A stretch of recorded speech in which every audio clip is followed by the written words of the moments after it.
Hello friends, स्वागत है आप सभी का आपके अपने यूट्यूब चैनल लर्निंग नीट पर। और चलिए स्टार्ट करेंगे। 30 प्रश्न देखेंगे यहाँ पे हम हिंदी के। स्टार्ट करते हैं। जितने भी लोग जुड़ चुके हैं सभी रिप्लाई करने के लिए रेडी हो जाइए। तो आज का पहला प्रश्न है, सही वर्तनी वाला शब्द छांटिए। जाज्वल्यमान, जज्वल्यमान, ठीक है। जज्वल्यमान, जाज्वल्यमान। शुद्ध शब्द क्या है यहाँ पे? तो यहाँ पे सही उत्तर होता है आपका ऑप्शन नंबर ए। जितने लोगों ने ए गेस किया है जाज्वल्यमान, ये बिल्कुल ही शुद्ध शब्द हो जाता है। सही वर्तनी मतलब इसकी सही है, बाकी शब्द सारे एक ही लिखे थे। गीतांजलि के रचयिता कौन है? रविंद्रनाथ टैगोर, रामचंद्र शुक्ल, शरत चंद्र चटर्जी या फिर पृथ्वीसेन मित्र। बहुत ही प्रसिद्ध, बहुत ही प्रसिद्ध गीतांजलि। बिल्कुल बिल्कुल सभी सही का हो जाएगा आपका option number A. Rabindranath Tagore ji हैं, ये बहुत ही प्रसिद्ध कृति है इनकी। भारत दुर्दशा किसकी कृति है? गुप्त, पंत, भारतेंदु हरिश्चंद्र या सेनापति। उत्तर सही होता है आपका option number C, Bharatendu Harishchandra, और ये भी प्रसिद्ध है काफी। चांद का मुंह टेढ़ा है, ये किस लेखक की रचना है? यशपाल, नागार्जुन, मुक्तिबोध, अमृत राय। चांद का मुंह टेढ़ा है, उत्तर सही होता है आपका ऑप्शन नंबर सी, मुक्तिबोध की रचना है। कितने अक्षरों के समूह को गण कहा जाता है? 2, 3, 4 या 5।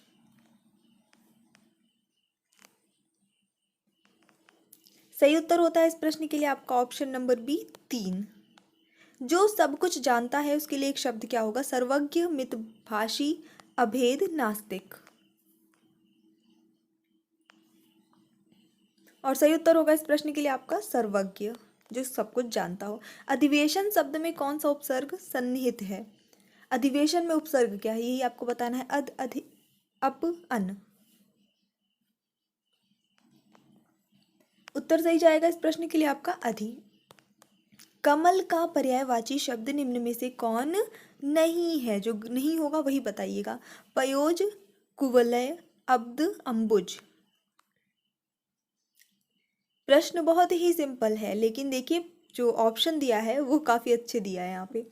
चलिए देखेंगे उत्तर। जो सही होता है अब्द, यहाँ पे हो जाता है पयोज, और कुवलय का अर्थ भी कमल ही होता है। ठीक है, अम्बुज तो मान लीजिए पता ही होगा, बहुत कॉमन वर्ड है। यमुना का पर्यायवाची शब्द निम्न में से कौन नहीं है? अगेन नहीं है। कालिंदी, रवितनया, अर्कजा, भिलंगा। कालिंदी हम सब जानते हैं यमुना जी को कहते हैं, ठीक है, तो ये बहुत ही प्रसिद्ध है। अब बाकी जो आपके ऑप्शन बचे उनमें से देख लीजिए। सही उत्तर होता है इस प्रश्न के लिए आपका भिलंगा। बाकी रवितनया, अर्कजा, यहाँ इसको याद कर लीजिएगा, ये भी यमुना का पर्यायवाची शब्द है। अर्कजा, रवितनया याद करते चलिए, छोटी छोटी चीजें। मनरे तन कागद का पुतला, लागो लागे बूंद विनसी जाए छिन में, गर्भ करें क्यों इतना। यहाँ पे कौन से रस का प्रयोग हुआ है? भक्ति रस, संयोग, श्रृंगार, करुण रस या शांत रस।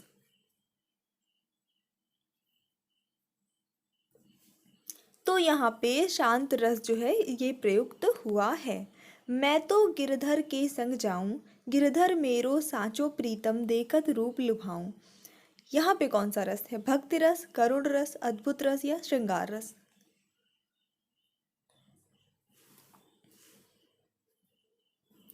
तो यहाँ पे श्रृंगार रस का जो है प्रयोग किया गया है। ऑप्शन नंबर डी बिल्कुल सही है, जितने लोगों ने गेस किया। Very good. धोखा न दो भैया मुझे, इस भांति आकर के यहाँ, मझधार में मुझको बहाकर तात जाते हो कहाँ। सीता गई तुम भी चले, मैं भी न जीऊंगा यहाँ, सुग्रीव बोले साथ में सब जाएंगे वानर वहाँ। कौन से रस का प्रयोग यहाँ पे हुआ है? वीर रस, करुण रस, भयानक रस, भक्ति रस। जैसा कि आप देख रहे हैं यहाँ पे, फटाफट से देख लीजिए, काफी आसान है गेस करना इसे।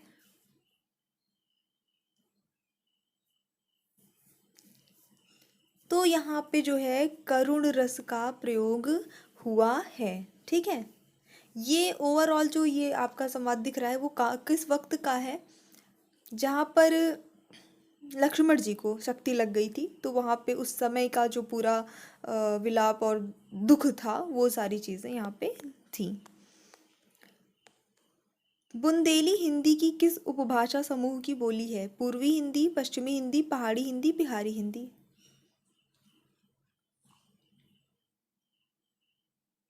उत्तर सही होता है इस प्रश्न के लिए आपका ऑप्शन नंबर बी, पश्चिमी हिंदी। अगला प्रश्न, कुकुरमुत्ता किस कवि की कविता है?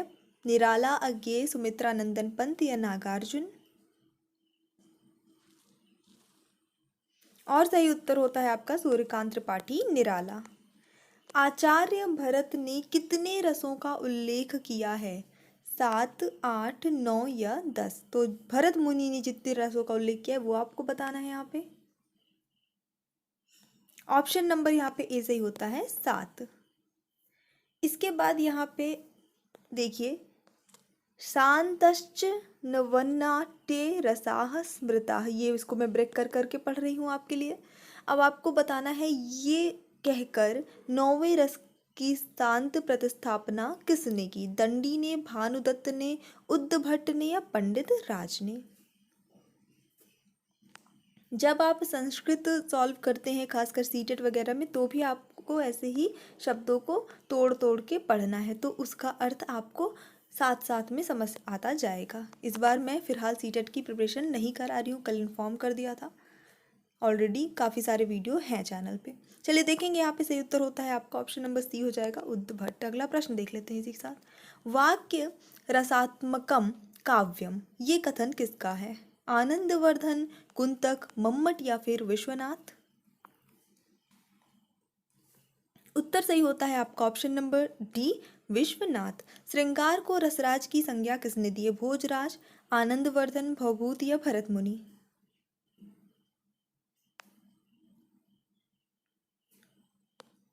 और यहाँ पे आपका जो सही उत्तर हो जाता है वो होता है ऑप्शन नंबर ए, भोजराज। याद रखना है, श्रृंगार को रसराज की संज्ञा किसने दी है? भोजराज ने। काव्य शास्त्र के अनुसार रसों की सही संख्या क्या है? 8, 9, 10 या 11। तो अब यहाँ पे काव्य शास्त्र के अनुसार पूछा है, और यहाँ पे सही उत्तर होता है 9 रस बताए गए हैं काव्य शास्त्र में। गणों की सही संख्या कितनी है, यानी कितने गण होते हैं? 6, 8, 10 या 12।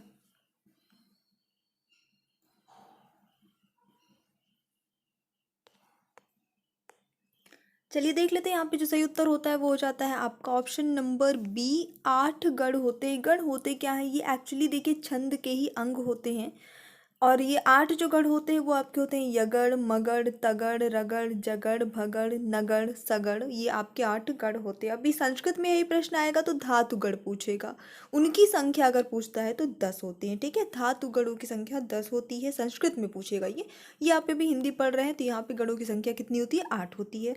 दोहा और सोरठा किस प्रकार के छंद हैं? समवर्णिक, सममात्रिक, अर्ध सममात्रिक, विषम मात्रिक।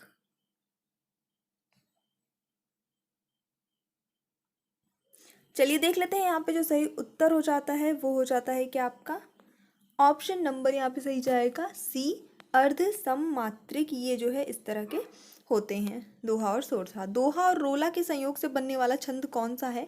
पीयूष वर्ष, तोटक, छप्पय, कुंडलिया।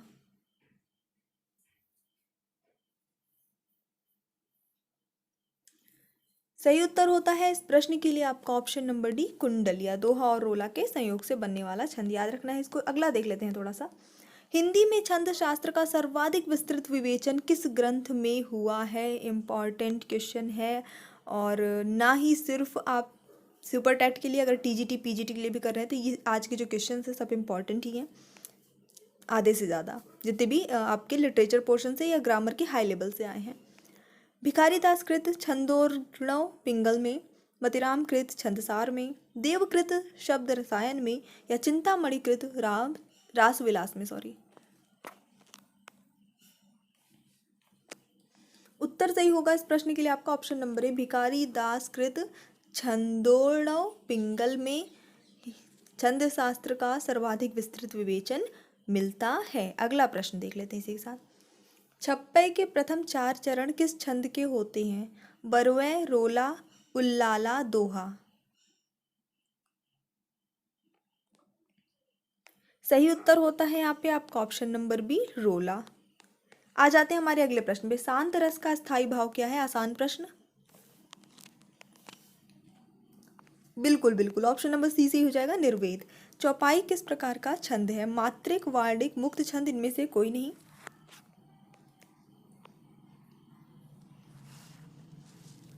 तो यहाँ पे देख लेते हैं, सही उत्तर होता है आपका ऑप्शन नंबर ए हो जाएगा मात्रिक छंद है। मात्रिक छंद होता क्या है? देखिए, जिन छंदों में मात्राओं की संख्या निश्चित रहती है, फिक्स रहती है, वो आपके मात्रिक छंद कहलाते हैं। ठीक है, तो अब इसमें आपका राधिका है, रोला है, चौपाई है, हरगीतिका है, ठीक है, और आल्हा है, ये सारे जो हैं आपके, ये सब मात्रिक छंद हैं।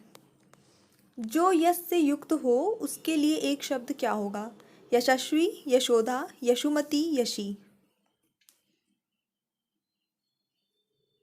सही उत्तर होगा यशस्वी, बिल्कुल। खाक में मिलना मुहावरे का सही अर्थ क्या है? खूब ढूंढना, बर्बाद होना, चापलूस होना, या मारा जाना। सही उत्तर होगा इस प्रश्न के लिए आपका ऑप्शन नंबर बी, बर्बाद होना, मतलब खाक में मिलना। आ जाते हैं हमारे अगले प्रश्न पे। एक बार वीडियो को सभी लोग प्लीज़ लाइक कर दीजिए। एक अच्छा लगता है, आप लोग लाइक करते हैं, काफ़ी पॉजिटिविटी आती है उससे। पीठ ठोकना मुहावरे का सही अर्थ क्या है? बढ़ावा देना, कष्ट देना, रहस्य बताना, या साहस दिखाना।